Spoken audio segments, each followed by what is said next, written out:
up on this week's show, play Atari Jaguar games on your iPhone. A new Sonic kart comes to the Mega Drive. And we talk BBC Micro and Comix Zone with the programming legend, Adrian Stephens.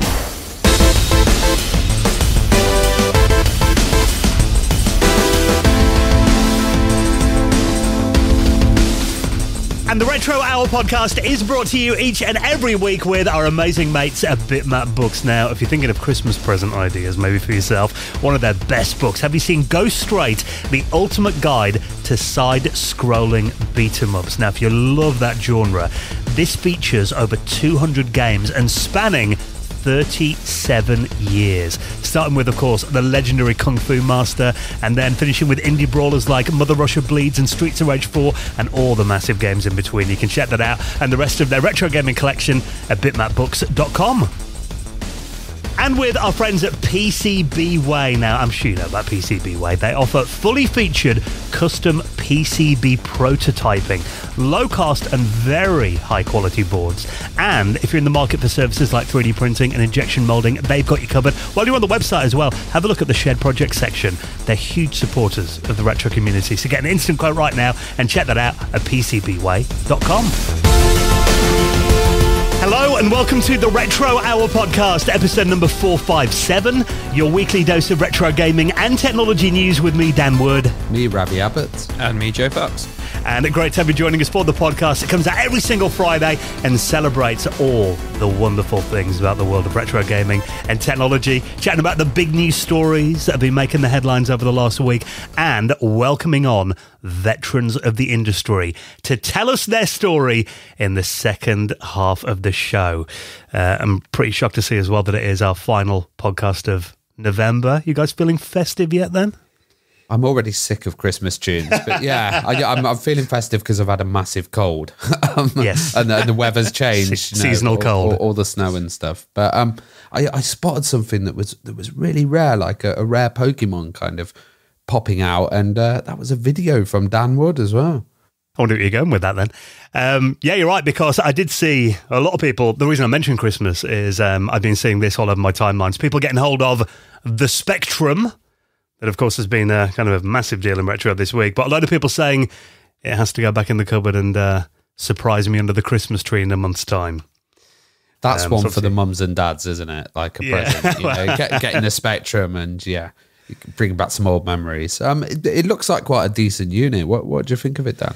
Yeah, well, I mean, for people who aren't familiar with this, it is the latest release from our mates at Retro Games Limited, who, of course, did the C64 and the Amiga, the A500 Mini, and they did the Atari as well, didn't they? A400 Mini.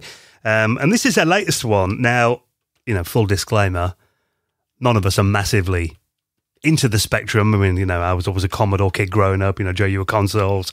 You're a bit more PC and Amiga and stuff, weren't you, back in the day? Yeah, but we understand its importance, you know, 100%, in history, yeah. And especially with the amount of developers we've had on that have been specky devs as well. Yeah, and I mean, I've always had a lot of respect for the Spectrum and Sinclair in general for what they did for the industry. And I mentioned it's uniquely British, isn't it? Yeah, I mean, you know, they probably did more than anyone else to kind of kickstart the British, you know, gaming scene back in the 80s. You know, getting bedroom programmers into the industry. So, you know, I've always had an interest in the Spectrum. I actually got Spectrum Next last year as well. So I was interested in this product, and they were kind enough to send me one for review on my YouTube channel. It's really weird though, because you know a lot of the other machines they've done, like the A500 and the A400, they're like just like mini consoles without working keyboards. But this one, I mean, unless you look really carefully, because at the top where it normally says Sinclair ZX Spectrum, it says Retro the Spectrum. But otherwise, like looking at it from the top, it looks identical. And the keys, because we did talk about this when it got announced, didn't we?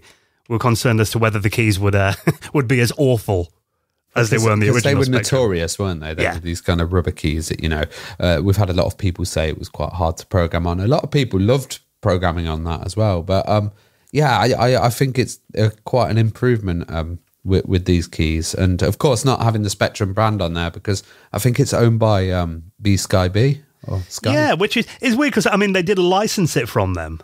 but they haven't put the Sinclair branding on. I'm never really sure how these deals work. Like, they did the same with the Amiga, didn't they? It was the A500, not Amiga. Yeah. It's kind of become their own brand, I think, hasn't it? Calling things like the.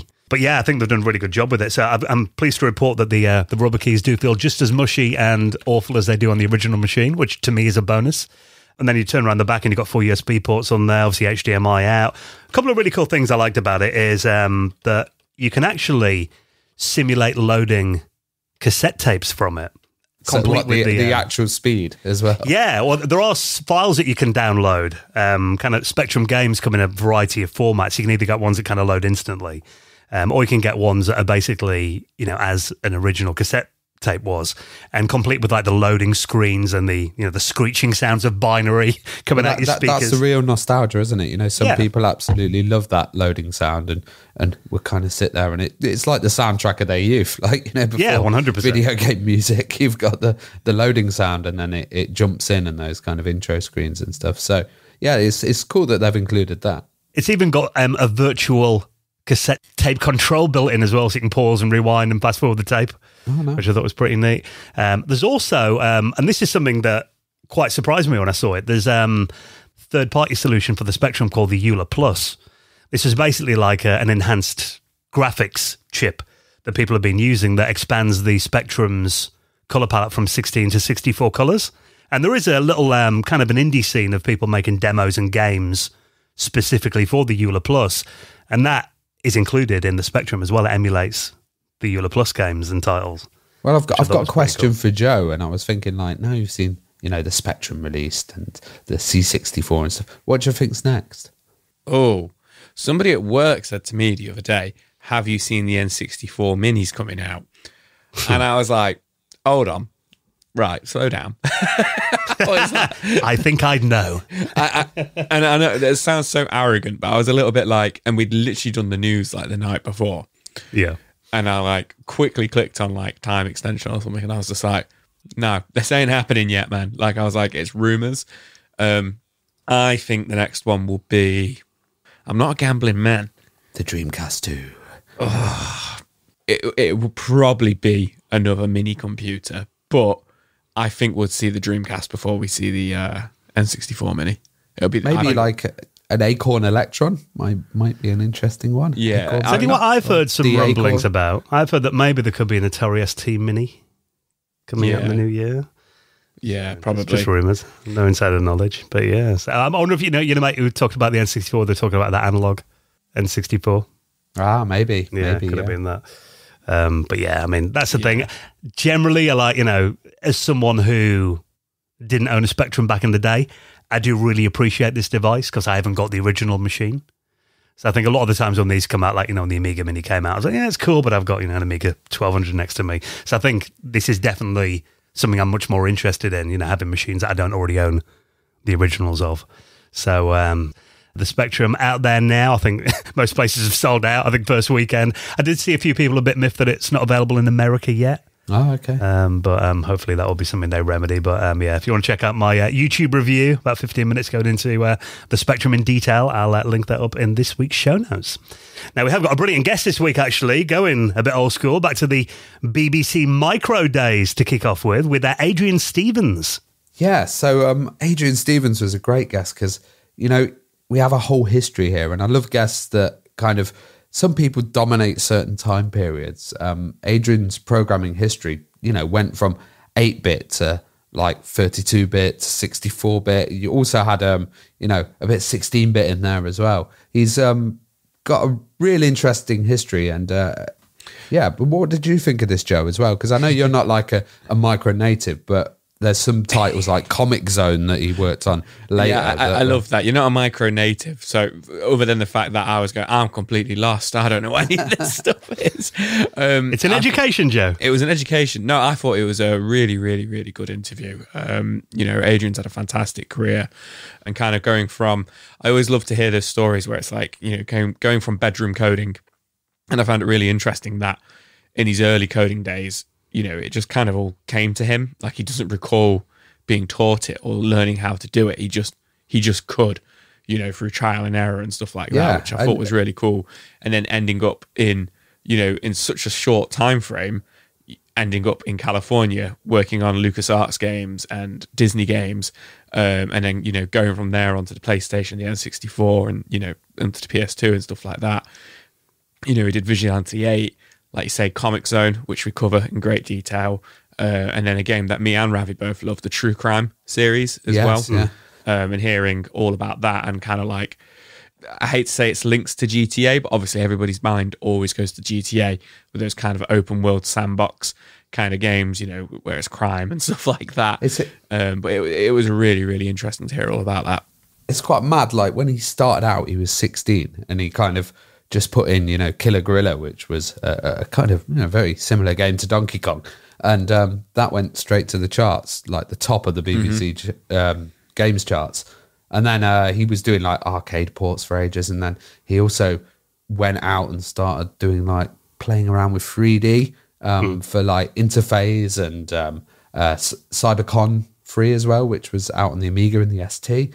And then Stunt Island as well, which was a really awesome game that came out with, you know, Disney. And that was a kind of launch into the 3D world. And then he went to the Sega Technical Institute, which was kind of a group within Sega that were releasing some really stunning titles. And Comix Zone was one of them. And he used all these tricks that he'd learned on, you know, assembler language and all his past tricks to kind of really push the Mega Drive quite late into its life as well. Yeah, I was going to say, because Comix Zone's a really interesting game. That was it was a side-scrolling beat-em-up, really, wasn't it? But it had these incredible graphics. I think some of the best graphics I've ever seen on the Mega Drive. But you're right, it came out quite late, like late 1995. Yeah, it was right at the end of, you know, the Mega Drive Genesis lifespan, and it came from waiting to do games on the Saturn.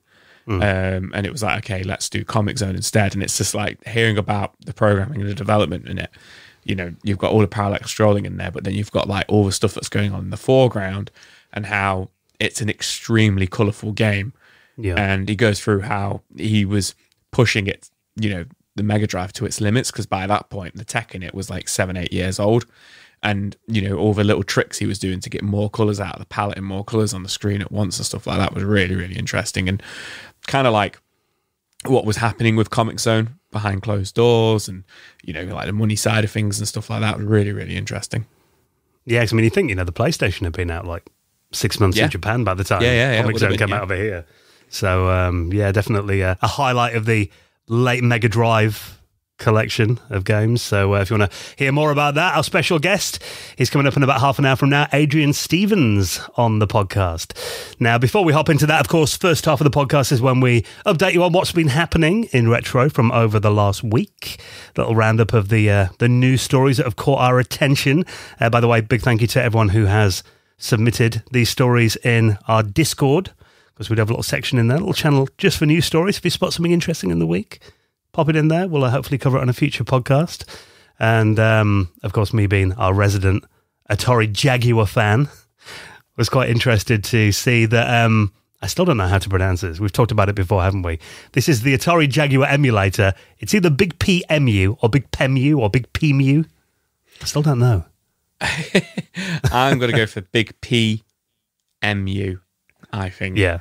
Obviously, we've covered this over the last kind of year-ish, with all kind of emulations being approved for iPhone, which is really cool. But, you know, obviously all the, you know, the common consoles were done straight away. But this is wicked to see the Jaguar emulator, you know, come to light. It launched last Friday, and it's already had some updates into it as well, you know, for bug fixes and stuff like that. It's been developed by a guy called Rich Whitehouse. He's done it all out of his own pocket.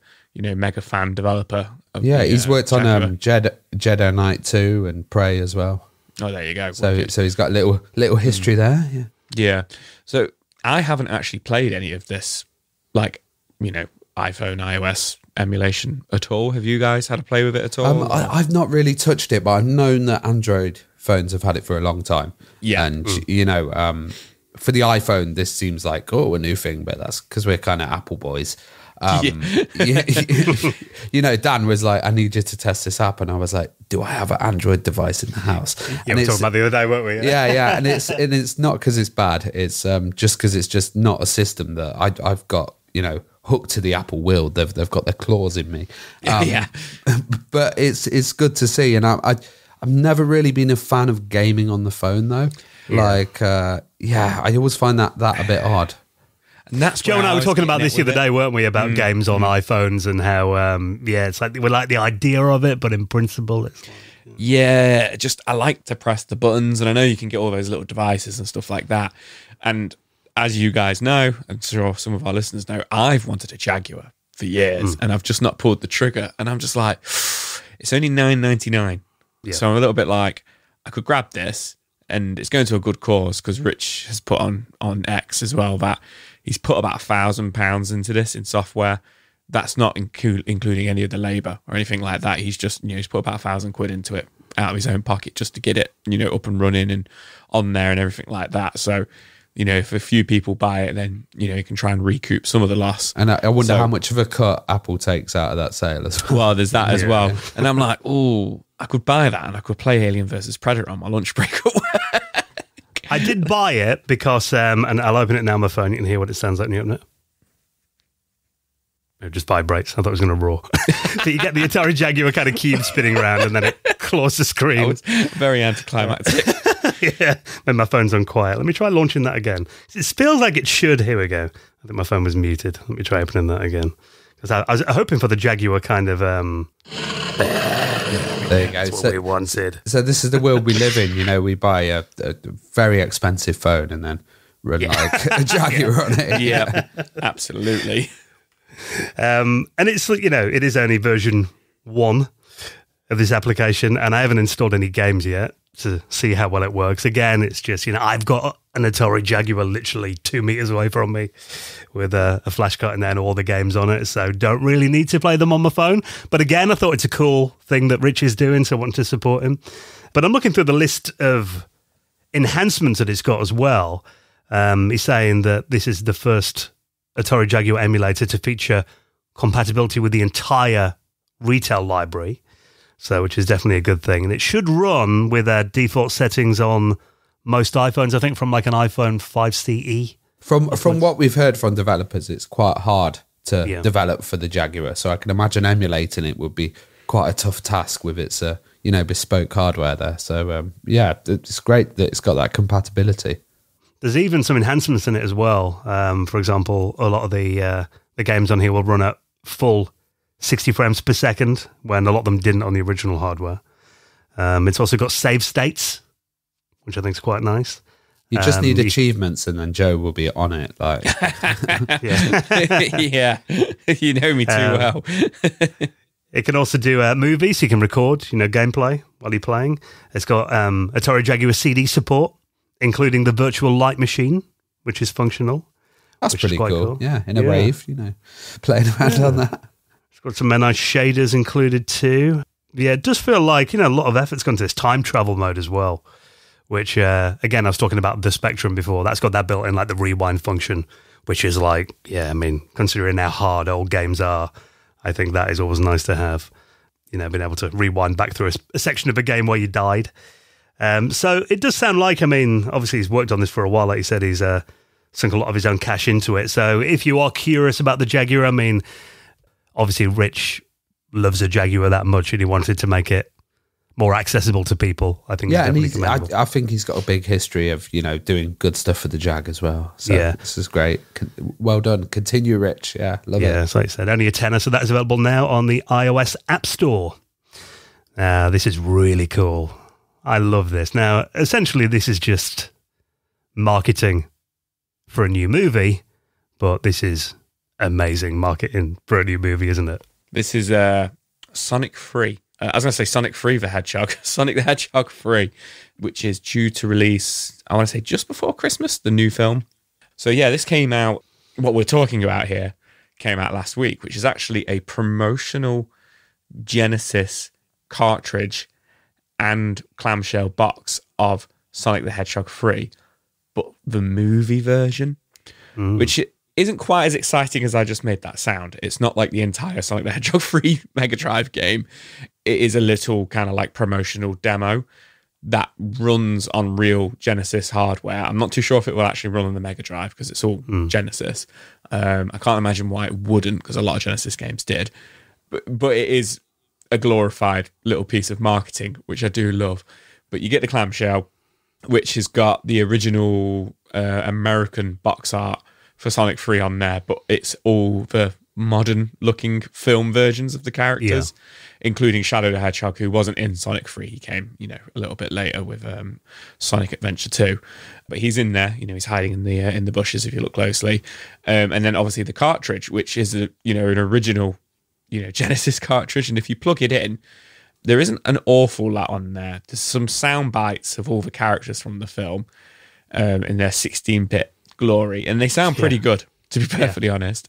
And then also there is a little mini game on there which you can't actually win or lose, which is just you play as Sonic running away from Shadow the Hedgehog. And once again, it is Sonic and Shadow the Hedgehog from the movies. So it is all the movie version. But what's brilliant about this is, one, it is fully made by Paramount, who are behind the Sonic the Hedgehog films, obviously with Sega. They've used all the correct sound effects from the original games, which I love. So when you boot it up, you get the classic Sega. When you jump, when you're playing the minigame as Sonic, you get the original jump sound effects and stuff, which is fantastic. And also, a little bit redundant now because of the date this is coming out, but if you go onto the title screen and put in the original Sonic 3 cheat code, which was up, up, down, down, up, up, up, up, it unlocks just a little bit of text saying that there's going to be a new trailer for the film on November 25th. That is cool. Which is very cool. Unfortunately, this isn't for kind of like retail or anything like that. They sent it out to like media outlets. So Not us. No, we didn't get it. But no, they just sent it out. They obviously just created a few and sent them out to some, online outlets and stuff like that. But still really cool to see and recognize, it's Sega, and recognize like the original kind of hardware and stuff like that, because obviously it's a children's film. My best friend's daughter's really into the Sonic films, but she probably has no idea like the legacy of Sonic. So obviously she probably won't see this, but it's just cool to see them recognize it for like the dads and just be like, oh yeah, that's wicked, like kind of thing. For us OGs. Yeah, exactly. Yeah. I love the fact as well that Paramount had to like probably, obviously hire some like Mega Drive programmers and get some carts made up and boxes and everything as well. Which I imagine must be someone in the community, because obviously they have to know what they're doing. But yeah, very cool. It's better than the Sonic Mania one with just the ring. It was actually. Case, the Sonic Mania promo was just a plastic case with a plastic ring in it, wasn't it? Yeah, not a fully working Mega Drive cart. Yeah, exactly. So I would like one of these, but I imagine they're going to go for a rather large amount on eBay. Yeah, no doubt. Next story will be like, I took a cart apart and then put a Raspberry Pi in there and then turned it into the ultimate Sonic. Yeah, probably. What games have graded it £1 million? So, if you have got one of those, enjoy. If you want to, like the rest of us, just kind of drool up the video, I'll link that in this week's show notes. Now, it's not very often this time of year that I like to leave the house, admittedly, with the weather being so cold as it is right now. I think this would definitely warrant a trip over to Manchester here in the UK, because this is real-life Pac-Man that's coming next year. This is quite weird. It's Bandai Namco and the Ents Inc. as well, Limited, which I've not really heard of, and of course the official Pac-Man brand. It's I'll try and describe it to listeners. It's kind of like an above projected Pac-Man game, and then the players are running around with these kind of like Pac-Man suits, kind of like Laser Quest, back in the days when you had those Laser Quest suits, and they're running around trying to avoid the ghosts. But looking at the pictures, there's about 6 people on the actual playing field as well. And it's really interesting because it's not VR. I've seen so many of these things where it'd be put a headset on, run into a darkened room and stuff. But this seems a bit more fun with just projection and you're able to see your friends' emotions all run around. It feels a bit like Crystal Mazy to me, or something like that. The arena looks quite huge as well. Looks like a big ice hockey rink or something, doesn't it? They're on. Yeah, like a huge kind of space. And would you love to play this? And how do you think the dynamic works, having it from your perspective of looking across as Pac-Man rather than being above, which is how we'd usually play, seeing the board from above and the patterns? My gripe with it's very cool, and I'd love to go do this on like a stag do or with you boys or something, but my thing is I'm an idiot and I'll just keep running through the lines because obviously it's projected like it's on the floor. So unless it kind of like tells you off for doing that, like sort of red or something maybe, or deducts score from you, I just feel like I need some walls. You need it like a fire maze, Joe. Yeah. No, I just feel like some like, I guess it's a health and safety thing. If you put some like some walls up or something, some MDF walls or something, I'd probably run through one and not get over. But I remember years ago at Glastonbury, they had a fire maze, and people would get trapped in it, and I just saw one guy freak out and just run straight out of it, and all the health and safety people were like, "No, mate." Originally I was looking at the pictures of this because basically you just picture like a giant ice hockey rink. And then, like a projector over the top of it that projects this kind of Pac-Man maze across the whole floor. I imagine that's kind of how, or the ghosts maybe just move around and that's like a big carpet maybe by the looks of it. But you mentioned about the walls then. I was like, well, I can see why they haven't put walls up because the audience wouldn't be able to see. And I've looked a bit more closely at the pictures. That's not a real audience. I was a bit like, wait. So, loads of little Pac-Mans. You got your glasses on, yeah. It's been a long day. So, there is basically some it's like canvases or curtains around the edge of it, isn't there? With, I wonder if Pac-Man. they've done like in the original Pac-Man game, there was a space in a level where you can hide and you'd never get caught by the ghosts. If you can find that sweet spot and just stand in there for the whole game and just watch everyone else get caught. So that's the aim, basically. Then is it just, as in real Pac-Man, to just run away from the projected ghosts? I guess so. Get the blue pills and then chase them down. But I don't know how it works with 4 or 6 players. I guess each area's maybe gridded off or something. Well, it looks like you wear Pac-Man vests. Well, you could but apparently you could like team up and then go and attack people. Yeah, all 3 of you. Yeah, we got there's 12 levels on it, and there's going to be like a game show style host. He'll be like the referee of it as well. And they are saying it's actually from the same team that brought the Crystal Maze live experience. It's a thing called Arcade Arena in Manchester as well. And that it looks quite good. That has Crystal Maze live as well. But also there's Minecraft Wild that is coming to the UK as well soon. So, no doubt that's going to be a hit with the kids. Yeah, I mean, I'm looking at this and already thinking I'm getting a stitch at the amount of running I'd have to do. It's like a tiny square. So, if you need good exercise, better exercise than sitting indoors playing Pac-Man. Yeah. So that is going to be launching in Manchester on the 22nd of March next year. Now, there's one more story for everybody else. The patrons get a couple of extra ones every week.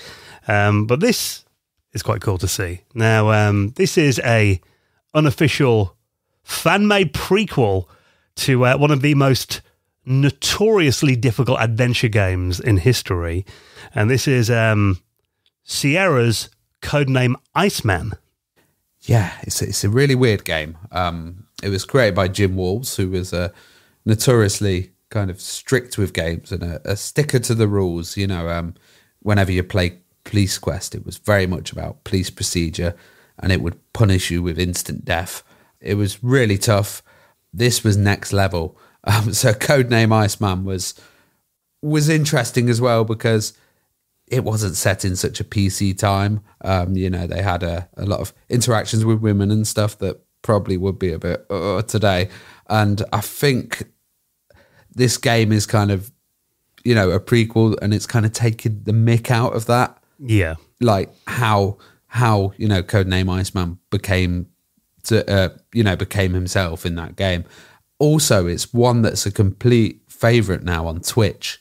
So it's incredibly hard. So people are Twitch streaming it. And the original game? Yeah, the original. Yeah. And there's a certain sequence in there where you've got to fire these torpedoes from the submarine, and it's just an absolute nightmare. I think it's like, turn this valve, run here, do that. And, that's like the peak Twitch bit, and you could just see people getting really frustrated with it. And I kind of like this idea that you're going back to the roots of why this character is so kind of strict. And it's a great game though, like, you know, the original. So I'm really interested in playing this. Actually, it's a great new take on it. Well, this is the developer behind it's called Grayson, and it had actually quite fittingly had its world premiere on Twitch. It's quite a big hit on Twitch, this game. And this was created in Adventure Game Studio.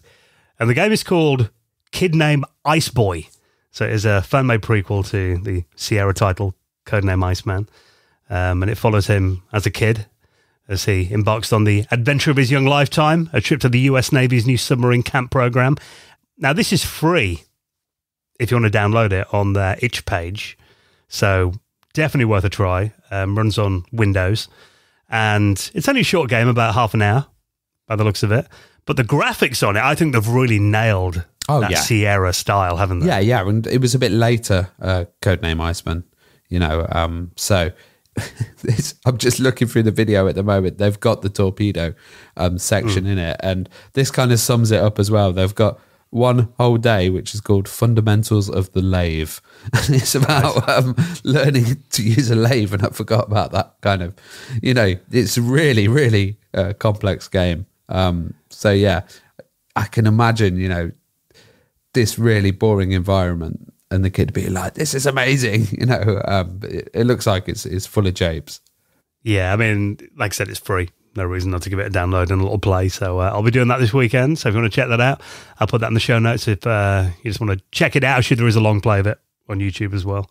And a little Q&A with the developer too. So very cool to see. I always like seeing parodies anyway, particularly of, you know, famous games like this, and particularly when they're done so well. Said, you know, looking at those screenshots, that could have been a Sierra game, you know, if you didn't know otherwise. Oh, yes, yeah. And there's a lot of people that are using Adventure Game Studio at the moment. So, you know, there's a whole great series of Police Quest videos at the moment that have been done using Sierra as well, and kind of telling the story of Police Quest as well, which is really good. You know, so people have been posting about it in our forum. I can't quite remember which one it is, but yeah, look up the Police Quest history, and they've done kind of all of the Quest games as well.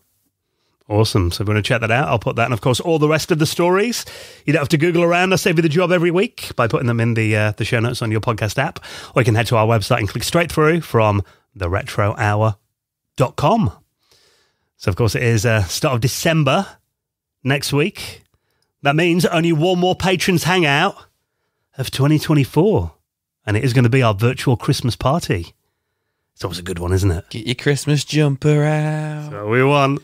Get your tinsel wrapped around your neck. Get your Santa hat on, or your Rudolph. And it's usually Dan who does it all. Yeah, the only one normally. Yeah. No, actually, there's a few. No, there's a few. Was it Pete who did the full Pete did a full Santa Claus. Full Santa Claus. Santa's Grotto. Yeah. Some people do get involved. It's me and Ravi who don't get involved. I've just bar humbugs. Yeah, I'm just too fat, so none of my jumpers fit anymore. I'm just so is Santa. Usually hung over with staff dues and stuff at that point, and then just continue the party on the stream. Yeah, I mean, it's always a giggle. I think it's normally one of our busiest ones of the year, actually, as well, isn't it?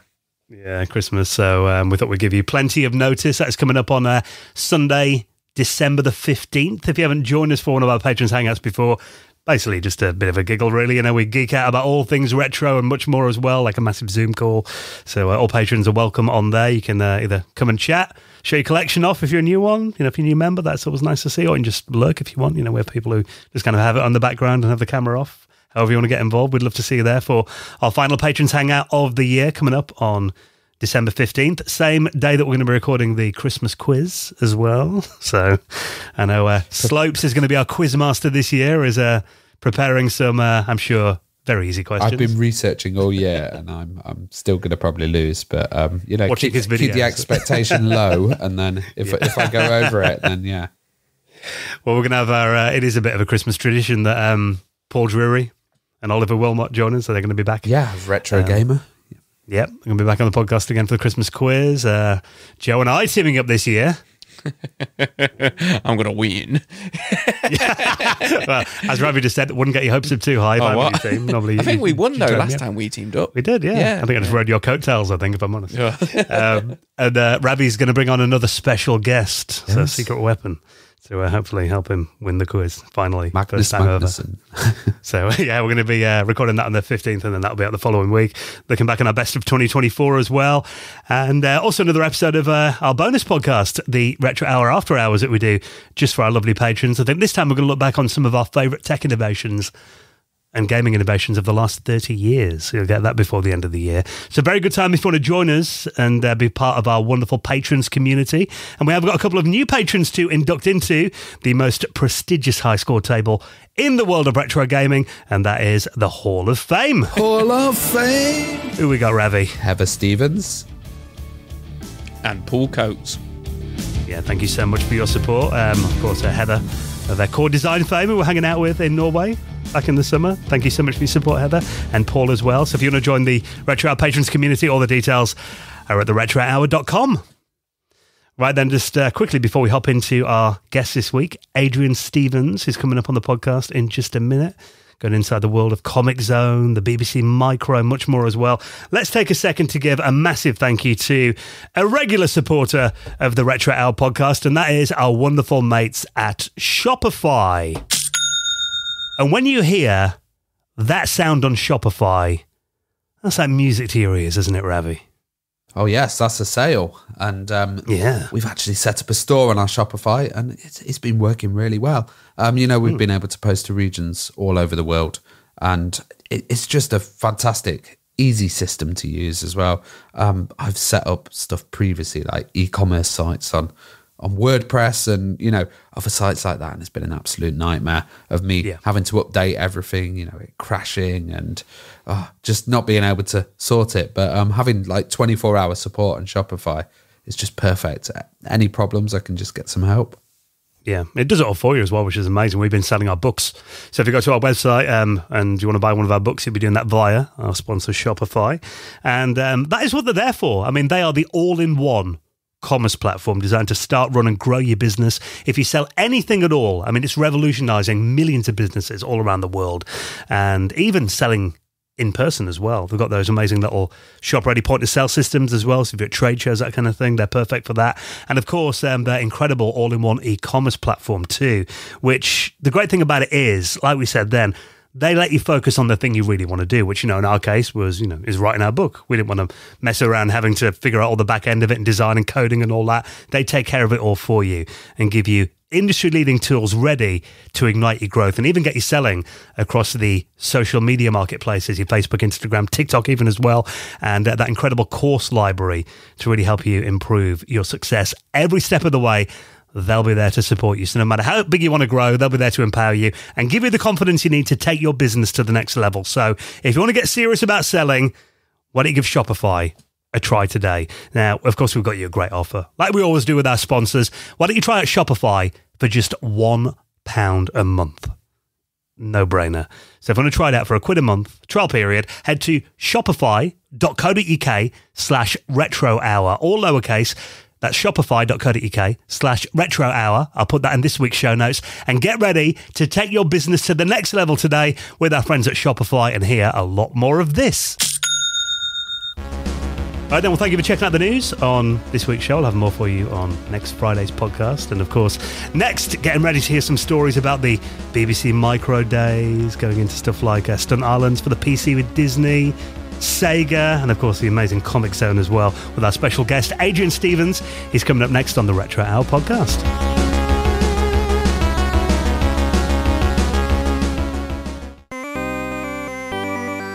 You're listening to the Retro Hour podcast, and we're here today with Adrian Stephens. And Adrian has a really interesting story. We're going to be going from the BBC to the Mega Drive. We're also getting a bit of Amiga and ST in there, and then later on we're getting into some of the big console titles like True Crime, which was an absolutely amazing title that I really loved. But we always ask a question first of our guests, and that was, what was your first video game experience? I suppose the first real inkling we had of, as a family, of a video game was the Pong console.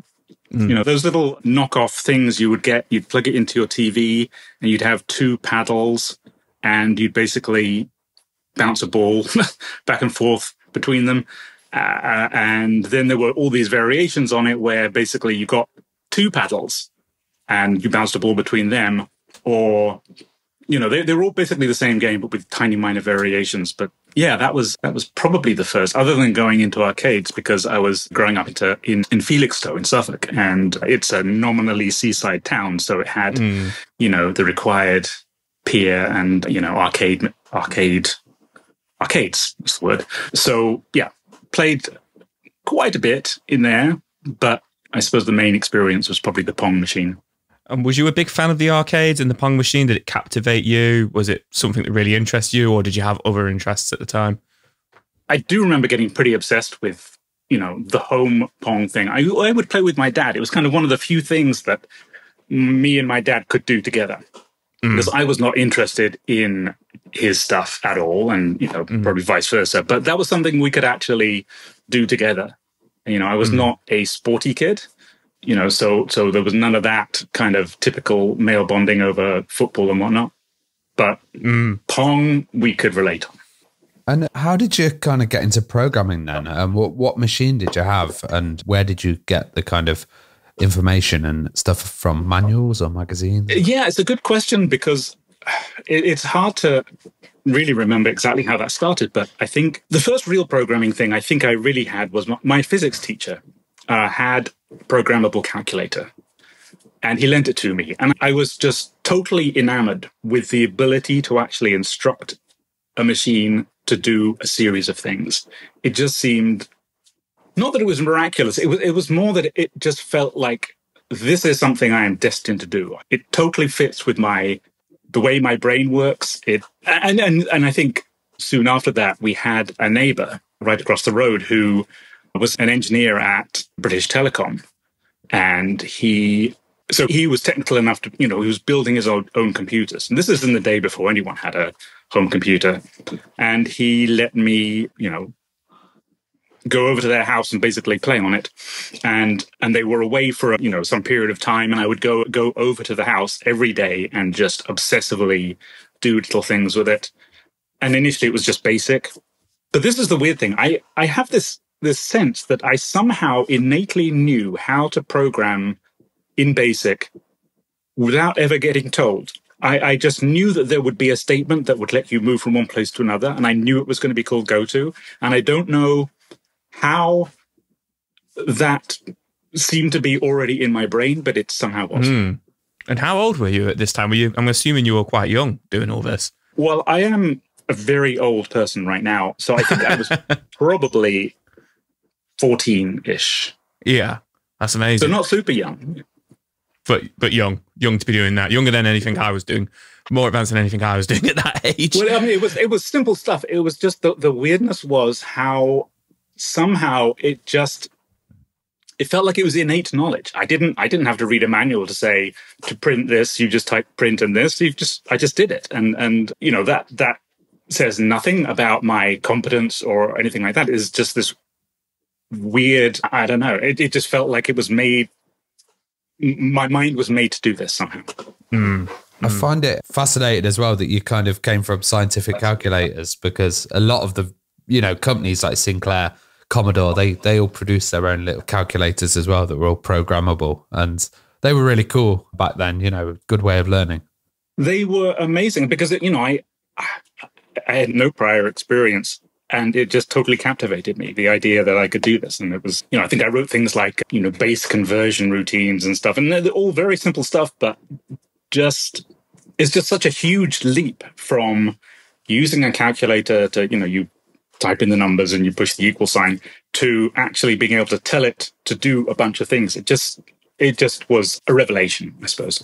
And how did you get involved with Superior Software? So you're kind of playing around with BASIC. You've got some early experiments going on. Where did Superior Software come in? What's the story there? Well, so I suppose the transition from the, you know, playing on my neighbor's computer was, you know, ultimately I had to get my own. And I think initially this is before the BBC Macro, but the Acorn had made a computer called, was it the Atom? Yes, Acorn Atom. So I had one of those for a while, did a few, it's like home experimenty game like things with that, because that's what you do. And then the BBC announced this new computer that they were going to be making, and that just sounded amazing. And the great thing was it was also done by Acorn. So, it was more familiar to me. So I got one of those eventually. There was a lot of delays. And I just played around on it. And eventually, Killer Gorilla and a few other slightly more bizarre games came out of my, doodlings, and somebody encouraged me to send it in. So I'm not really answering your question, because this is not superior software. This is Micropower. But, because I worked with them first, or I published with them first, and then later on it was superior software. Because you were doing a lot of freelance, right? I don't know if freelance even is the right word. I was just basically a kid working in my bedroom. I just like doodling. It was just my hobby. And some of the games that, I made as part of my doodling as a hobby, some people said, oh, you should send this in to whatever. I think Micropower always had a ad on the back of magazines, and they said, if you've got any things you think we could publish it, then we'll give you this money. And so anyway, I did. I sent it in. And that was, I think the first things I sent in were Killer Gorilla and something called Escape from Moonbase Alpha. And they contacted me and offered me £400 for each. And that was the most money I'd ever even... No one had even said a number that big to me in the past about money. So yes, I said, oh okay, and tried to keep cool, but I was, I was very excited. And then that was just an advance. So they published them, and Killer Gorilla did ridiculously well. And I'm basically stuck in this industry from then on, because where else am I going to get that amount of instant validation? Well, you were trying to basically clone Donkey Kong in that. And I was wondering how you kind of got that arcade experience with it, but also how you made it different from the original to avoid, any kind of legal issues or anything that would have popped up, even though back in those days, people were pretty wild with stuff like that, weren't they? What was Donkey Kong? Was the game like it, are you saying? Yeah. Killer Gorilla. Okay, just kidding. Yeah, well, I suppose it was a game in the arcade. I think I had a magazine that had pictures of all of the levels. And I thought, I could do that. As just again, this was just a hobby. I was not trying to publish anything. It was just like as a sort of a challenge to myself. I just thought I'd try and make a game that looked like that. So, the fact that I then had it published and people bought it, and it was more than a little like, established game, is kind of embarrassing. But, I didn't make any effort whatsoever to make it look different. It looks different because I can't draw more than anything. So, yeah, it was, I suppose that's all on Micropower. They chose to publish it as was. I don't think they asked me to change anything. They just published it. And in my defense, they should have said, probably, you should make this look a little less like what it looked like. But, nobody really cared in those days, I suppose. Yeah, I suppose it was not a legal issue. Nobody had really thought about it. Yeah. Our next question was going to be, was there any legal issues or implications of it? But it sounds like there wasn't, which is as far as I know, no, I don't think. I think later on, Atari started. I mean, I'm sure other companies do it. And it's not Atari, but actually it's not, is it? We think. No. Nintendo. But I think maybe they had some sort of license for it later on, and they did make more of an effort to clamp down on people doing that sort of stuff. And funnily enough, they actually contacted me not to, pursue legal cases, but they wanted me to do a port of Donkey Kong Jr. So it was, I felt like I'd become legit at that point. Absolutely. I was doing it for real, for the real people, and I don't think it made anything like the same amount of money. I can't even... What do you know what that was for? Was that for BBC as well? Acorn, BBC and Amstrad. So, yeah. Oh, okay. Yeah. So, yeah, I did that and became somewhat legit as a porter of arcade games. And this is kind of age 17 as well, and I wonder what it was like seeing, your title high up in the charts for the BBC games, and how your kind of friends reacted to that at the time. It was great. It was amazing. And my friends were treated to Could I buy beer at that point? I suppose I just about could. But I can't remember specifically, but I will tell you that when enough of the money came in from it, I did the total cliche thing and I bought a Lotus and then I crashed it. And you crashed it straight away. Yeah. Oh, gosh. I think I was 19 by then. That's like the young game designers kind of I know. cliche, definitely, yeah. I feel like I was a trailblazer there. I set the example. You were the first. That's fantastic. Your first check, buy a car, crash it. So you did another title called Crazy Painter, which was a bit of a clone of, is it Amida? What's it called? Is it Amidar? Amadar. A bit of a clone? Yeah, I suppose it does have a passing resemblance. No, yes. That one I did do for Superior Software. And I suppose I was a little mercenary in a way in that, you know, I had done really well with Killer Gorilla and Escape from Moonbase Alpha, I think. And then I just sent my next one. I can't remember if I sent it to both of them to see who would offer me more. I think actually what happened was I probably did send it to Micropower. They probably said, we're getting a little bit nervous about these blatant ripoffs. And so I sent it to Superior Software, who were also a little bit more worried in those days. And I think they might have asked me to change some things. I can't remember. Oh, and I suppose back to your original question, the reason I made that more than anything else was I was at Bristol University at the time. They had an Amidar arcade machine tabletop there, I think. And that was it. That was the only reason. It was just like, rather than learning stuff, I would just, play this game and port it. Yeah. Or try and replicate it, I suppose. I was wondering what your relationship was like with Superior and Micropower then. Did you ever go over to the houses and kind of check them out and have a chat or go for a pint? They were in Leeds. So was it Leeds? Somewhere like that. I think it was Leeds. So that was a long way from Suffolk, Felixstowe. I did go to them once. I'm trying to remember why. I think it was something like they wanted Killer Gorilla on the Electron. And I suppose for some reason they wanted me to do that in-house. Perhaps it was not released yet. I can't remember. But yeah, so I did eventually get to meet them. I think I'd met them once before at, one of those convention-y things, one of those things where everyone went to look at the latest games. I can't remember what they were called in those days. But yeah, I met them, got a T-shirt off them, which I still have, and eventually went up to their offices. And I don't think I ever went to Superior Software's offices until much later when I was doing something else for them. Well, another one that you did was Mr. EE as well, which was maybe similar to Mr. Do. Yeah. And I was just wondering how you managed to keep the pace of these arcade titles, being on BASIC and maintaining that kind of speed and the way it drew. Oh, well, I was definitely not on BASIC at that point. No. In fact, I think the only game I released, which was partially BASIC, it was mostly BASIC, was Escape from Moonbase Alpha, which you probably aren't mentioning because we all want to. I mean, I would rather draw a veil over that, to be honest.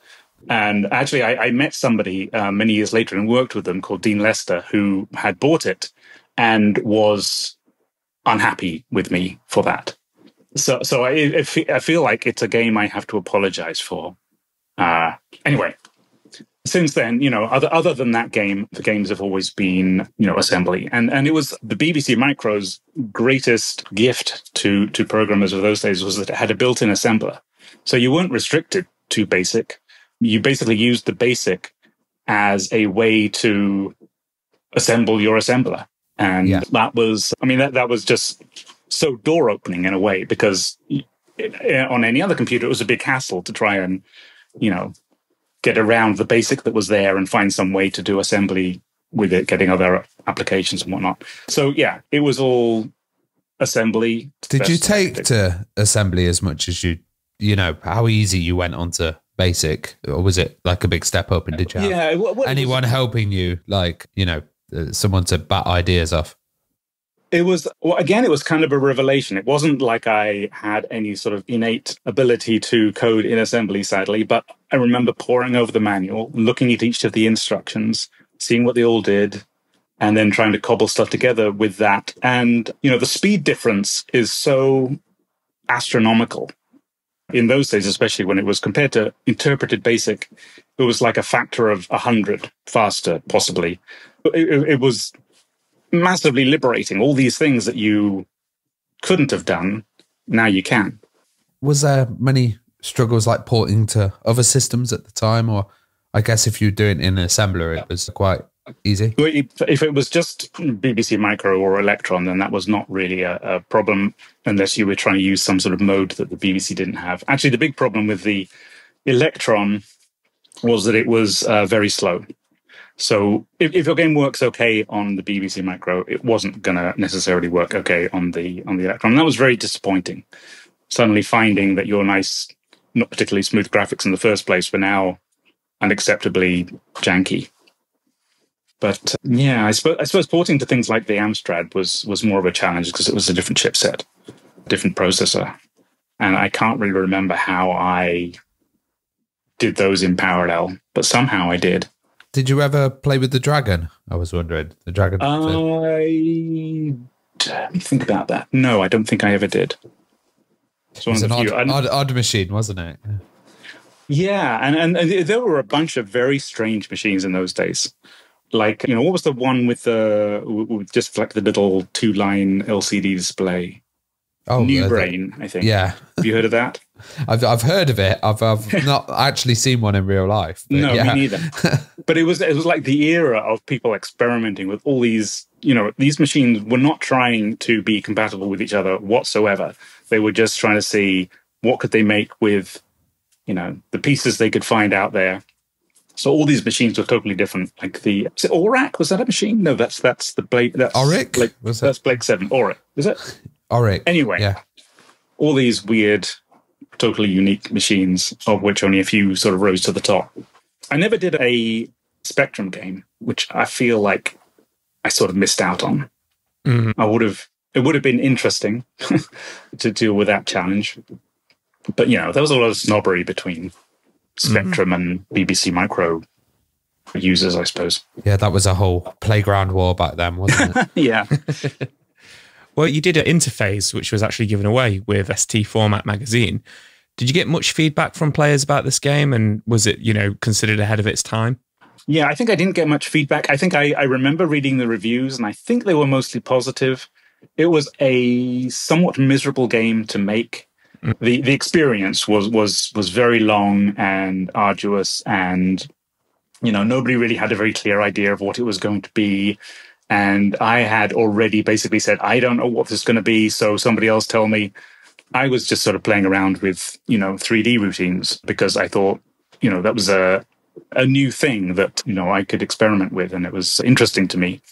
But I didn't really have an idea of how to make a game out of it. So the publishers said, "Oh, don't worry about that. We'll give you a game to make, or we'll come up with some ideas." And they didn't really. So the ideas are a mashup of me playing around with technology and trying to make it fun to play, and various people coming in and having ideas. I liked the idea of the zooming in and out of the 2D world, but in what way do you feel it was ahead of its time? The tunnel sections look really interesting. I thought the kind of, the perspective of being from the ship as well. And it just the 3D as well, especially being on one of those systems, and the 3D not running like massively slow, like a lot of things. No, and I think the kind of wireframe probably helped out with that, or the small edges on it as well, not having too much on the screen, I guess, with limited memory.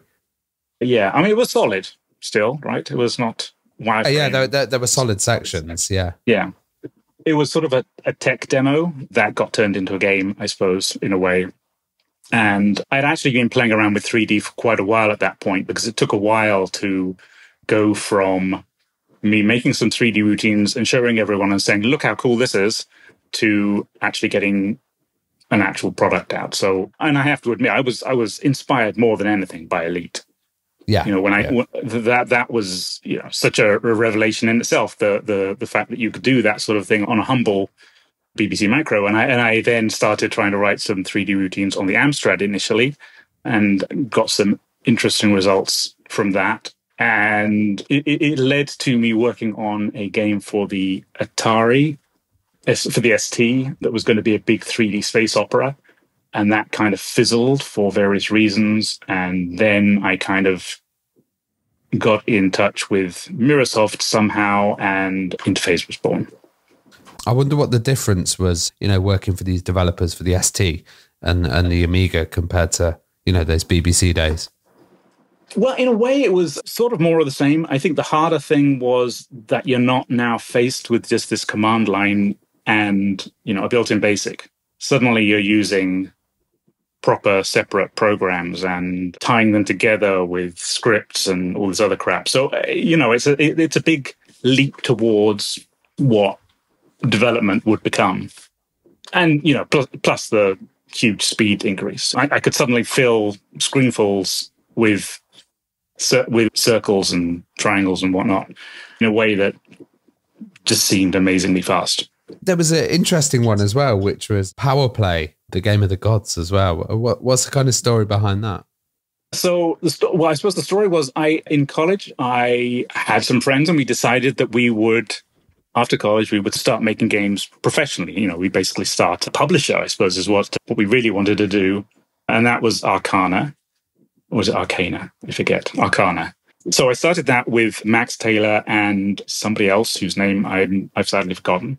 And I can't remember exactly how Power Play came about, except that I remember I think we did some ports and then Power Play, and I was not really happy with the situation. So I sort of left, but I had this idea of a quiz game in the style of the chess in Star Wars. That was basically my high-level idea.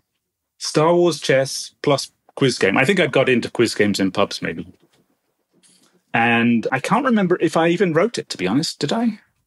Does it say I wrote it? Maybe I did. Maybe I wrote it on BBC. So, yes, weird game. It was kind of like something I did as a farewell to Arcana that, it carried on for a few years, but eventually went away. Well, what about CyberCon 3 as well, which was an interesting title. It had that exploratory kind of aspect to it, and that was 3D as well. Yes. So this is on my journey, on my career journey, I suppose. After Arcana, then I got involved in the 3D space game that didn't come to anything, and then on Interface. And around that time, there were a few people that I knew that did video games, in their spare time. Often they weren't professional. I mean, they weren't full time doing it. We just decided that it would make sense for us to get together and share office space. And I don't think there was any real idea of necessarily cooperating on making the games. It was just this sort of like convenient grouping of people. And to sort of get some recognition behind, this grouping. We had a logo and we put the games out under that name to sort of make it more like a legitimate, proper development studio, although in reality, we were mostly just doing our own thing. And so the first thing that I think was put out, was Interface done under the assembly line? Yeah, it was, yeah. Yeah, so it was, although I basically just did it myself from home, put that name on it to sort of get recognition for this new grouping of people that we were going to be, called the assembly line. And one of the things we did was CyberCon 3. So that was actually also a time where we did cooperate on one game, and I was doing the lower level technology of it. And Andy Beveridge was doing most of the actual game coding, and we had Ricardo Pinto, who is a brilliant polymath, doing the game design. And he had some very, elaborate ideas and designs. And to the best of our ability, we tried to realize those things. It took a while. I think some good stuff came out of that as well, because also they had Xenon 2 Mega Blast as well with the Bitmap Brothers, right. Kind of. That was more of a situation where one of us he did that on his own. It was Martin Day. Yeah. who just did it on his own, and we were working together, so we put the assembly line on it. So I can't say that I had anything to do with Xenon 2, but I was in the room. You were in the room, yeah. Around Xenon 2, yeah. Yeah, I was Xenon 2 adjacent. What can you tell us about Stunt Island, which you did around the same time as well? Well, Stunt Island was one of the things that we had done as the assembly line. When I say we, basically two people of us made a game called Pipe Dream. And it was published in the US by Disney. No, sorry, it wasn't. It was published by Lucas Arts. Person who was their publisher went to Disney, called him up and said, "Do you know anyone who can do 3D?" And we said, "Yes, we can do 3D." And so, because somebody had an idea of a game where you could fly planes and make stunts, but they didn't really have much more than that. And we made this demo of basically flying through a barn and shooting it from various angles. And I think we didn't spend much time on it, but it was so fun to make this little demo, to be able to sort of fly a plane. And, we were manually having like 4 people pushing buttons to try and switch between the camera in real time, because we didn't really have any proper, we didn't have a way of recording the flight. We just basically flew the plane and had we had several people around the keyboard sort of doing the cuts and stuff. So much fun. Well, we sent the demo off and they were excited, and we started making it. But we wildly underestimated how much time it was going to take and how much was going to be involved in the design. And so basically we were doing it for hardly any money. And around this time, the company kind of fell apart. We kind of went our own ways, because the designer went off to become he went off to a college to do some sort of educational thing. I forget what it was now. And Martin and Andy, who were 2 of our main programmers, went off to start SN Systems, which was doing development kits. And so basically I was stuck on my own trying to finish this game that was wildly ambitious with no real design. And as you can imagine, it was not going anywhere very fast. And so Disney flew me out to their offices where I could kind of finish it off with their help. And that's kind of the story of how I got to America. I remember that going through the barn, and, it's like a distant memory in my head. And I'm like, oh my God, now you've said that, I've totally triggered it. And I've just checked the screenshots, and I'm like, oh yeah, I had the Golden Gate Bridge in there as well, and the Rock. And yeah, it was a really interesting title, because it was a huge technical achievement. What was it like going over to America then and kind of showing them what you've done? And did anybody really appreciate that kind of technical achievement that you've made? I think they did. I think, we'd been working for them for over a year at this point. So, they had seen what we were capable of and had given them so far. It just kind of started stalling when, we actually had to sort of tie it all up into a playable game. But yeah, I think they acknowledged that it was pretty unique. We had a very unique way of, at least I think it was a unique way of designing the 3D objects. And so we brought over somebody with us who knew how to do it, or with me rather, because it was not like, a typical 3D package to make the models. You had to, do it in a very specific way. And we had an editor that we'd made, but it was idiosyncratic. So he would train up the artists at Disney, and they had a few people who would just sort of churn out all these models, because really they wanted to have this huge library of different things that you could, place as props in your movies. So at this point, our next question was going to be, how did you get involved with working on the Sega?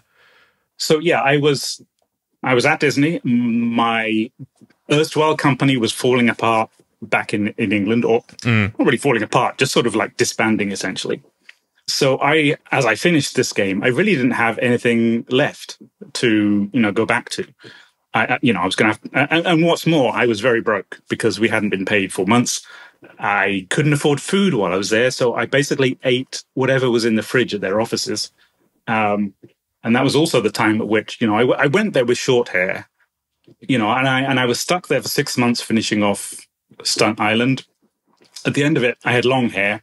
simply because I was basically a hermit that was just like working in their offices and raiding their fridge. And it was a bizarre and pathetic life. So at the end of that, they asked me if I would like to stay. And I didn't have any other ideas. So I did. Although Who's this guy like hanging around eating out of our fridge? That's just exactly. Let's give him a might job. as well employ him. Yeah. I mean, there was always watermelon in there, and I really never want to eat a watermelon again. And I used to live for when people had birthdays, because then they'd leave cake in the fridge, and that was anyway. That's enough of my sad life. So I basically started with them, and I think, had I done any Genesis? I think that was my first experience with Genesis or Mega Drive. So I started playing around with that and making various tools for. The technology of the Genesis is such that you have to basically, you need some sort of tool to sort of like crop out little rectangles from an image in order to make a sprite and then animate it. And so I basically made those sorts of tools and things while I was, gearing up. So Disney's plan was, at this point, they were going to try and make the games that up until then they had been outsourcing, licensing. Yeah. They basically, they had Dave Perry. So he worked for some company. I forget do you remember the name of the company? I remember he was a Virgin before. So yeah, it probably was Virgin at that point, because I think Shiny was when he sort of went on his own. But yeah, so they were licensing these games. They would basically get, somebody would pay them money to make a game based on Aladdin, and then they would pay them money to be able to sell it. And so they were purely a licensing organization on all that stuff. And they thought maybe they should be doing it internally so that they can get more of the money, I suppose. Anyway, that was sort of the pitch when I joined them. So that's why we were sort of looking at the Mega Drive and getting ready for that. And I think the next film that was coming out was Lion King. So the idea was that we would be basically making a Lion King game. So, we did a bunch of things to that end, but we were kind of waiting for approval from higher ups at Disney to say, yes, go ahead and do this internally. And I think they never really got that approval. And so that in the end, there was a lot of waiting around for stuff to happen. And that was when I got a call from the person who used to run Disney Software, who had moved to Sega, and he enticed me with what was ultimately going to be the Sega Saturn. Although what he showed me was he showed me video footage of their next generation arcade hardware, and said, "This is what the next console is going to be able to do." And I thought, "Oh my God, that's amazing! I got to get in on that." Catfished you. Yeah. So I went there under somewhat false pretenses, I will say. Ultimately what came out was the Sega Saturn, and that was like over a year, maybe 2 years later, and it was like a tiny fraction of the power of the thing that he had showed me. So again, I had been frustrated just waiting around to make something at Disney, went to Sega, and was somewhat frustrated waiting around for the Saturn to appear. And to fill the void, essentially, I teamed up with Peter Morowick, who was one of the designers there, and we made Comix Zone. I was just about to ask you about Comix Zone. So Comix Zone was a funny one, because that was kind of in development for the Amiga initially, wasn't it? And originated in the early 90s. And then it was a concept demo on the Amiga called Joe Pencil, trapped in Comix Zone. Oh, well, yes, okay. So then it moved over to the Genesis, didn't I believe? I don't remember exactly how that would have happened, but yeah. So the designer and the person who came up with the idea, it's Peter Morowick. Yeah, who I worked with a lot later. I think he was an Amiga fan, so it's quite possible he did the mock-up on the Amiga. I'll have to ask him. So obviously, Comix Zone was absolutely stunning. Towards the end of the Mega Drive Genesis life in the mid-90s, obviously waiting for the Saturn to come along. A very unique concept. I don't think I've ever seen a game like it since, with the comic panels, etc.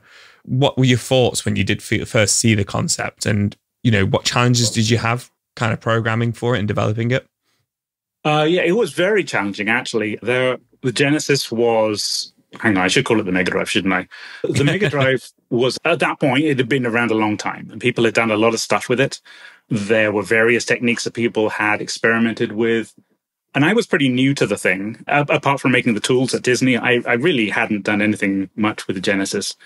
And, you know, I really wanted to push what it could do, and I could see what Peter wanted, and it did not really map very well to the hardware. And I kind of feel like what I always really want to do is I want to let the designers and the artists realize their vision, and I want to make it so that they don't need to worry about all of the limitations that are inherent in the hardware. I will find a way to overcome them. So you don't worry about that. You just make the best thing you can, and I'll see what I can do to make it actually work.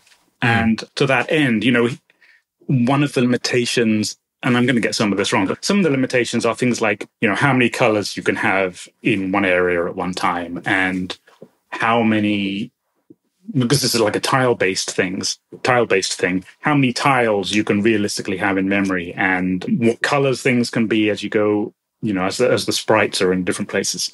So there was a lot of stuff going on to try and work around these limitations so that I would have things changing on interrupts down the screen, which was, you know, not a new thing, but I relied on it more than most games would have. And it lets you get the effects like, and if you've seen it's like a water effect where I would be sort of shimmering the scan lines and stuff. So those things were part of that whole process. But I made this system that would let you basically arbitrarily change color palettes down the screen.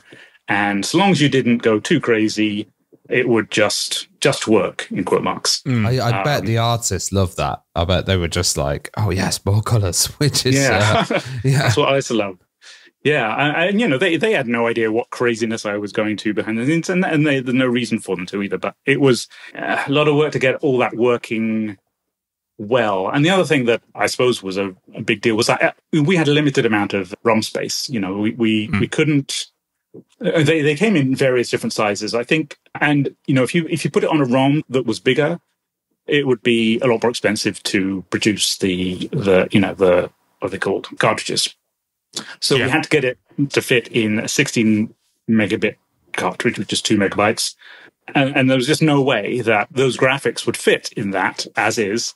So it's doing this crazy amount of decompression constantly in the background, including with the sound. I think, the sound was sort of interesting too, because actually the sound on a Mega Drive is actually run by, what was the old system? The Master System, right? Was the one before that? Yeah. So basically it has a Master System built into it that does the sound for you, sort of.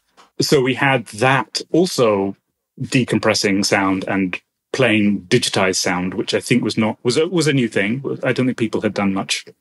And like the screen shake as well was really impressive. I guess you did all of those effects as well with code. Yeah, I can't remember exactly how that worked, but it was kind of like all part of a system that would do all these sort of screen effects and compressy effects and whatnot to try and make everything, in quotes, just work. It stood out so well, that game. I just wonder what like the reaction in Sega was like when you took it out there, and also was there any reaction from Sega Japan as well?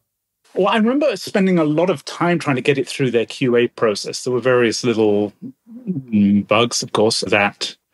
So I don't know. I wasn't really aware of Sega America being especially excited by it. I think part of the problem was that it was right at the end of the Genesis life cycle, and they were all really just thinking about the Saturn. And I suppose the market was probably shrinking now for the so you know, I once asked the guy that basically had lured me to Sega under false pretenses. I asked him if he thought Comix Zone had made money, and he just said, "Oh no." It was like, there's no way. No, it was not a profitable venture for Sega because it was too late and it was too expensive and all these other things. So that was a little bit disappointing. But as far as Sega Japan concerned, I didn't hear anything other than it did well in Japan. And I thought, you know, an anime one or something would be amazing. That they might be all over that, you know. Well, I think to an extent they were. I mean, it was. I think the normal expectation is that a game made in America is not going to sell in Japan at all. That had been their experience so far, and probably vice versa. So it was one of the few that actually did quite well in Japan. So that's my claim to fame. I made a game that did quite well in Japan. So I had one follow-up to that. It was interesting that you said it, you know, it didn't particularly make a lot of money, which was disappointing. But it's interesting because of a legacy, I think, I could be wrong, but it's pretty much been on every single Sega compilation since it came out. It's been, which is quite funny, along with the likes of all the Sonic games. Maybe now it has. You know, if they can add all those up together, perhaps they can find some way to say, yeah, it did make money. And they must have at that point. Yeah, because it's been on every system. You know, PlayStation 2, PlayStation 3, PlayStation 4, PlayStation 5, Xbox, everything in some way or another. You know, I actually ported it to because I presume all of those are done with simulators. Are they? With emulation. Yeah, they're probably Sega built ones that they like lock off. Yeah, but I actually did make a PC version of it. Yeah, because I think that was something that Sega was experimenting with, seeing if they could get into the PC market, and they kindly gave me a reasonable amount of money, given that I was basically an employee. I had to leave the offices. I was having a baby, not personally, but not physically, but my girlfriend was having a baby, and she was in Southern California. And so basically I moved down here the day before he was born, and they wanted to give me something to do. And they gave me this port of the PC, and the person whose idea it was a friend of mine, and somehow wrangled, what's the right word? Wrangled to actually give me money for it rather than, just a salary. And it was a good amount of money, and it was enough to sort of, it kind of helped us get, into the housing market in America. So after Comix Zone, correct me if I'm wrong, but you moved on to working on the PlayStation on some legendary games, Vigilante 8, Vigilante 8 2, Star Wars Demolition, one that not many people have played. What was that like, kind of jumping back from going from 2D with the Sega technology, I guess, which is at that point from the 80s, to then going to the PlayStation, back to kind of like those 3D roots of the late 80s of what you were doing? Yeah, well, it was... So the process of getting there was that after Comix Zone and I moved down here, Sega was kind of falling apart. The Saturn was not doing particularly well. People were being laid off everywhere. It was a very weird and interesting experience of being in a company when it's going through that sort of stuff, because it feels so end of the worldy, if you know what I mean. It was just a very negative time.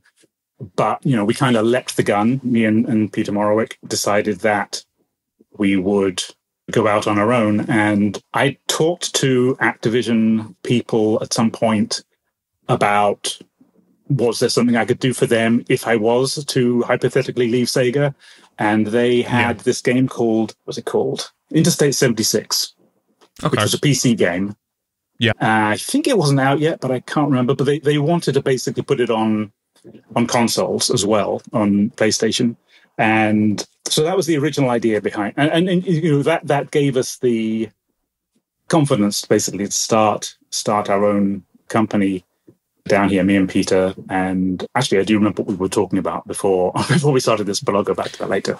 Yeah, so basically that gave us the ability and the confidence to start our own thing, leave Sega, start our own thing, right before we probably would have been made redundant and possibly got some money out of them, but whatever. And yeah, it was, I had never touched a PlayStation at that point. I suppose were they reasonably new? No, I suppose they'd been around for a while. So, it was a whole new experience of learning how that all worked. And it was kind of like a mashup of the two things that I had done. There was the whole console aspect of it, which, I had become much more familiar with working on consoles. And then there was the whole 3D thing, which, I brought from before that. Yeah, so I have to say that actually I still feel today that writing Vigilante 8 was the most rewarding, positive experience I've ever had making a game. We almost recreated that at one point, but yeah, I don't really know why. I think it was just, it was all of the facts of leaving this dying company, going from this totally negative situation to one where we were totally in control. People were going to give us money to do something that we knew how to do. And, the experience of making it was just great in every sense. Mm-hmm. And of course, it was nothing like Interstate 76 in the end. They realized that was not what console gamers wanted. They did not want a big, heavy game like Interstate 76. They wanted something fun and stupid. And kind of happy to oblige. Pick up and play. Yeah, it must have been kind of freeing to be working on a title like that. I was wondering as well how you got involved with the true crime series, because we had Joby on the podcast before, and he talked about true crime and its development. It seemed like a absolutely huge, massive map and a huge undertaking as well. It was, and it was, so we did the Vigilante 8 games, and it was so it was something that we had a lot of experience with car games, I suppose, and I think we just wanted to expand on the idea of, we didn't want these small arenas where you shoot other cars constantly. We thought, why don't we give people this big open space and make the fun somehow in there? And I think the obvious comparison would be Grand Theft Auto. And I think when we started working on true crime, Grand Theft Auto was not what it ended up being. There was not the sort of immersive, free-roaming city driving thing that it ended up being. And meanwhile, we were doing true crime. So, I say that really just to say, this was Peter's idea, and he wasn't trying to copy Grand Theft Auto. He was trying to do something big and new. But, publishers always want you to sort of replicate the success of other people's successes. Yeah. So, there was definitely pressure to make it Grand Theft Auto E, but that was not that was not its origins. It wasn't like we were trying to copy that. It had like moral kind of guidance in there as well. So, you could be a good cop or like a bad one and kind of change the direction of the game. Yeah, that was a big part of his whole thing, that he wanted the city to be dynamic in the sense that, if you went to the dark side, essentially, the city would reflect that. You would see trash and things would become dilapidated. And it's fun to me to hear, an idea for what somebody wants and try to imagine what you can do to actually make that real. How can you actually realize this person's vision? So, it was a fascinating challenge. Lots of things we did that, were new, that at least new to us, but, we hadn't seen done before. And I'm sure a lot of these things have been done since, and probably a lot of them have been done before, but nobody really knows what anyone else is doing. So, we threw lots of technology at it because that's kind of what I find fun to do. Yeah, and it seems, from your early days, you've always kind of been experimenting and playing around, and that's kind of awesome. I was wondering before we wrap, like, what are you up to nowadays, and what kind of stuff are you doing? So I just make it very brief that, we sold the company to Activision, as you do. And I think we sort of had to do that because true crime was so ambitious. We needed to have some sort of security of being able to pay for, the making of it. Because up till then, we were paid by Activision based on milestones. If we missed a milestone, we wouldn't get paid. And we had employees at that point. So selling the company made sense. But as always happens, creative heads are bumped, and we got fired. Got fired from Luxoflux, sort of willingly. They were trying to exercise more and more control, and we were pushing back. And, eventually, we sort of forced them into a position where they'd fire us, which they happily did. And because of the situation of how they acquired the company, we were not allowed to work in the video game industry for a year. So that was a year I basically spent helping my wife build our house. Not physically, but, design and whatnot. And we sort of toyed around with a few ideas of what we could be doing instead. But in the end, we just went back to our roots and we made Vigilante 8 again. But we put it on Xbox, it was called Arcade. And so when I said, that was such a positive experience before making Vigilante 8, I think part of me was trying to recreate that experience. And actually, in a way, it did. It was a lot of fun making Vigilante 8 for Xbox Arcade. And it was a whole new, it's not like we had any of the original stuff that we could use. We had to do this totally new thing, but, in the mold of. And it was a really good experience. And we made that, and then we made a few more games, and then our publisher went bust. And we were owed hundreds of thousands of dollars, and that was kind of the end of that. And since then, I've been doing various contract work. Sometimes when people that I know kind of approach me and it sounds interesting, then I will do contract work. And for the last year or two, I haven't had anything, so I'm just kind of messing around on my own. Well, I'm sure you're going to be creating something amazing, or some project will come in that you'll put some skills into. I think I realized that I don't really like working for other people's companies, essentially. You just don't have enough input, and you have too many restrictions, and they want you to do things on time, and it's just misery. So it's not like I'm sad or looking for these things. It's kind of like a situation that I've allowed myself to get into, because I do want to do my own thing again now. Yeah, you're a coder at heart, Adrian. That's what I'm totally a coder at heart. Yes, yeah. and I just want to mess around. So I'm kind of just messing around, and I'm hoping that my messing around will produce something good that people will want. Well, I can't wait to see when that happens. And it's been fantastic having you on and talking about your whole history. Yeah, it's been quite a journey.